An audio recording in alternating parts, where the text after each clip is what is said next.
Guys, bocil ini kerjaannya makan snack kentang terus.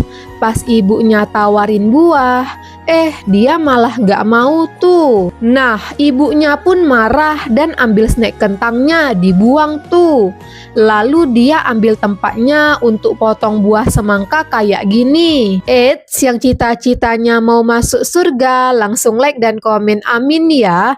Yang pilih neraka, dislike aja ya guys. Terus tinggal dipotong bentuk bulat dan dikasih stick nih biar kayak es krim guys. Sekarang si bocil pasti mau makan buah karena mirip sama es krim beneran guys.